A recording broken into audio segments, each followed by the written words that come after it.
திவாலி ஸ்வீட்ஸ்னாலே நமக்கு ஃபஸ்ட்டு ஞாபகம் வர்றது ஸ்வீட்ஸ் அண்ட் ஸ்நாக்ஸ், அதுக்கப்புறமா நான்வெஜ் தானே.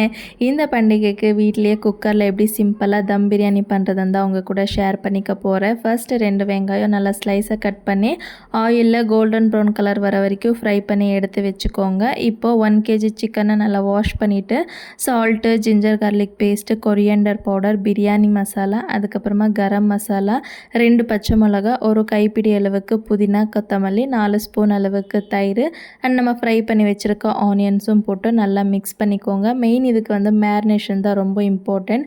இன்கேஸ் உங்களுக்கு டைம் இருந்துச்சுன்னா ப்ரீவியஸ் டேவே இதை மேரினேஷன் பண்ணி ஃப்ரிட்ஜில் வச்சுடுங்க. அதுக்கு அடுத்த நாள் செஞ்சிங்கன்னா சூப்பராக இருக்கும்.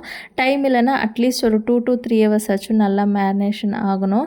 அண்ட் நான் வந்து சில்லி பவுடர் வந்து ஆட் பண்ணல. அந்த பிரியாணி மசாலா இருக்கிற ஸ்பைஸே போதும்னு சொல்லிட்டு தான் நான் ஆட் பண்ணல. நீங்கள் வேணும்னா சில்லி பவுடரும் ஆட் பண்ணிக்கலாம்.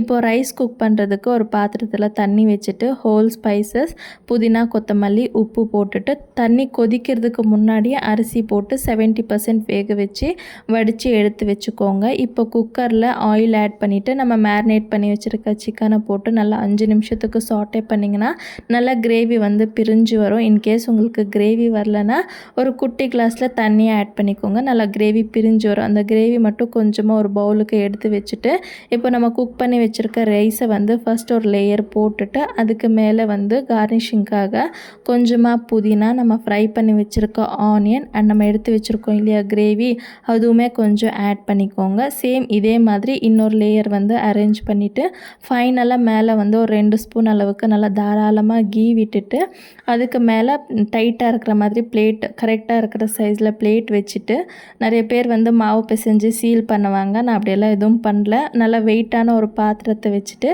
15 to 20 மினிட்ஸ் நல்லா லோ ஃப்ளேமில் வச்சு குக் பண்ணி எடுத்திங்கன்னா டேஸ்டியான தம் பிரியாணி வந்து ரெடி ஆகிடும். கண்டிப்பாக ட்ரை பண்ணிவிட்டு எப்படி வந்துச்சுன்னு மறக்காமல் கமெண்ட் பண்ணுங்கள். வீடியோ பிடிச்சா லைக் பண்ணிவிட்டு மறக்காமல் நம்ம சேனலை சப்ஸ்கிரைப் பண்ணிக்கோங்க.